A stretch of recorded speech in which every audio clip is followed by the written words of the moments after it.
Eu pedi aos nossos leitores que me ajudassem a entrevistar o deputado Chico Alencar. E agora nós vamos às perguntas daqueles que nos mandaram. O Roberto Faustino, ele pergunta: o que levou essa sua opção em deixar o PT e ir para o PSOL? Não é? Foi falta de opção? É um partido atrasado, não é? Qual é a sua resposta para aquelas pessoas que têm essa mesma indagação? Eu não deixei o PT que deixou a si mesmo. O PT foi fazendo uma guinada ideológica e programática e pecou por infidelidade partidária. O PT, a sua direção majoritária, que, aliás, foi confirmada num processo de eleições internas. Nós, eu, Ivan Valente, Orlando Fantazini, deputada Maninha, João Alfredo, para falar de figuras públicas parlamentares, nós saímos do PT em setembro do ano passado, depois de uma última tentativa, junto com o Duda Sampaio, para tentar refundar o partido, como Tarso, meu amigo pessoal até hoje, insistia, Tarso Genro. E a gente concluiu, não sem muita dor no coração e sem muita reflexão e debate coletivo, várias plenárias, muita troca de ideias, e-mails, inclusive, que o PT não era mais um instrumento de transformação. Então eu me vi nessa contingência de mudar de enxada para continuar o plantio. Vai dizer assim, um intelectual, Roberto, né, criativo como você, foi parar num partido como o PSOL, partido atrasado. Não, o PSOL não pode ser considerado atrasado. Primeiro que ele é novinho, o PSOL vai ser o que nós fizermos dele. Tem algumas pessoas ali com uma visão que eu considero muito sectária, muito fechada, que pode levar o partido a um gueto. Mas o PSOL ainda é um partido por fazer, por se constituir. Há realmente na sociedade brasileira uma demanda para um partido à esquerda do PT que não seja sectário, fechado, que não esteja atento às demandas sociais mais gerais. Simvaldo Souza, ele pergunta para você o seguinte, que você falasse sobre a campanha do PSOL para a presidência da República. O que aconteceu no meio do caminho? A Luiz Helena atropelou a própria Luiz Helena? Simvaldo, se não me engano, é um grande historiador, atento às questões da Zona Oeste, eu conheço muito ele. A pergunta corrobora aí o bom juízo que eu tenho dele como uma pessoa muito inteligente e crítica.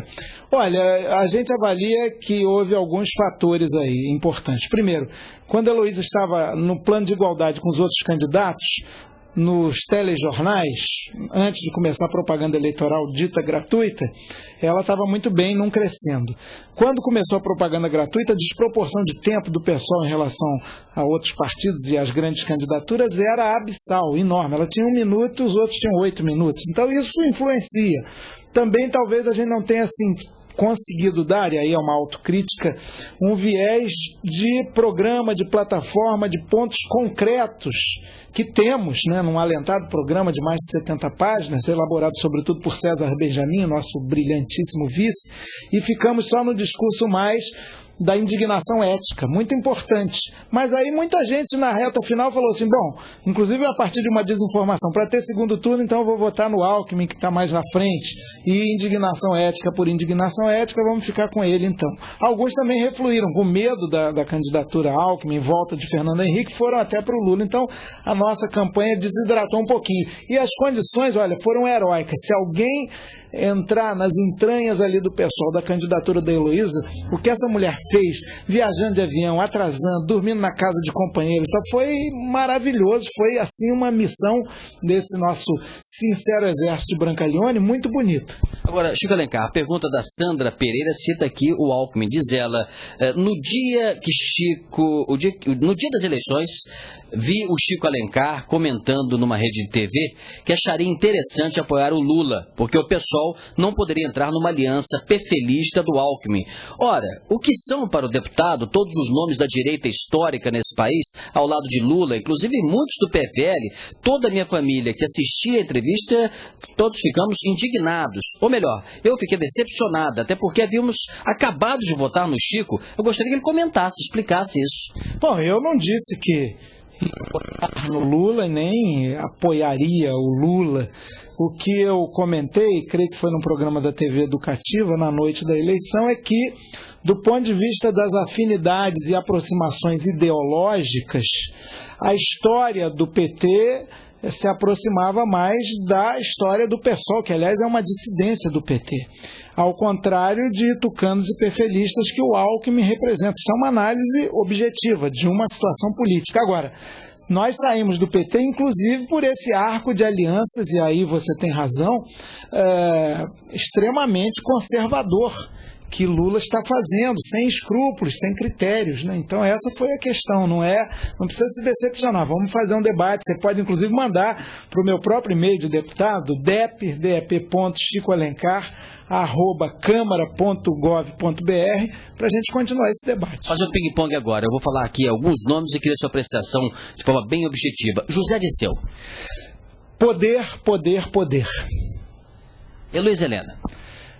A paixão sincera que com um pouco mais de razão vai ser uma belíssima explosão democrática nesse país. Antônio Carlos Magalhães. O velho oligarca, que felizmente está vendo o seu tempo passar. Foi bom ele perder na Bahia. Marcos Valério. É aquele tipo soturno dos operadores da política do dinheiro. É um negociante da política. Sérgio Cabral. Sérgio Cabral é gelatinoso, Sérgio Cabral ele é malemolente, Sérgio Cabral vai para tudo que é lado, ele compõe a esquerda e a direita, é o tipo do político que acaba se dando bem, ele consegue escapar até de denúncias sérias sobre alguns aspectos nebulosos da sua vida. Tem habilidade, tem experiência, mas a gente não sabe nunca direito o que é água de flor de laranjeira. Vladimir Palmeira e Carlos Mink estão com o Sérgio Cabral nesse segundo turno. Carlos Mink, deputado estadual, Vladimir Palmeira foi o candidato do PT ao governo do Rio. Sobre os dois, o que dizer? Vladimir eu respeito muito, uma trajetória belíssima, uma verve, uma capacidade oratória, de análise muito grande. Está constrangido nessa situação, não precisava. Eu outro dia li nesse feriadão uma entrevista em que ele dizia, no jornal O Globo, que a vitória de Sérgio Cabral vai representar a mesma mediocridade de sempre no governo do Estado. E agora está lá do lado, meio sem graça. Na vida política a gente tem que ter os nossos limites. Meu irmão e amigo Vladimir aí nesse caso não teve, infelizmente. O Carlos Mink sempre foi um aliado do Cabral, que de fato dentro da Assembleia Legislativa, quando exerceu o mandato lá, ele sabia abrir espaços para os deputados mais contestadores, mais criativos, mas também, no que dependesse da minha opinião, essa aproximação não seria tão grande assim. Paulo Maluf. Foi eleito porque o povo desacredita na política e considera que já que todo mundo rouba, vamos botar esse símbolo lá em Brasília também. Fernando Collor.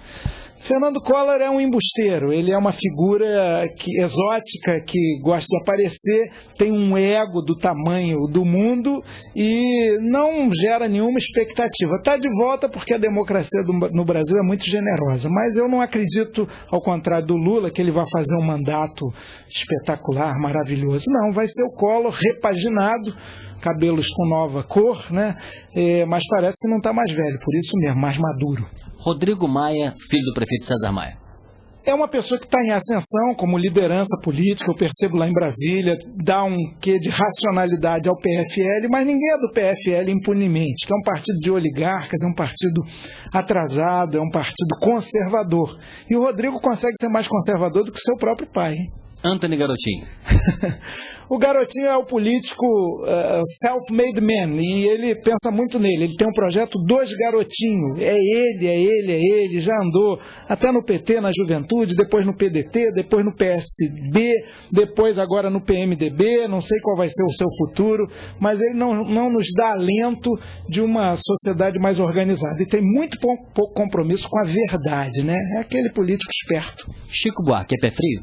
Não, Chico é meu amigo, tem um pé quente, ele com o tempo vai jogando cada vez melhor o seu futebolzinho e provou que não é pé frio. Ele votou no Lula em 2002, 2 vezes, ganhou nas duas e agora está de novo com o Lula, já ganhou no primeiro turno. Tá certo, muito obrigado ao deputado Chico Alencar. Foram 3 blocos de conversa aqui no site SRZD. Espero que você tenha gostado. Muito obrigado, deputado, por ter conversado conosco e até o nosso próximo encontro. Até lá.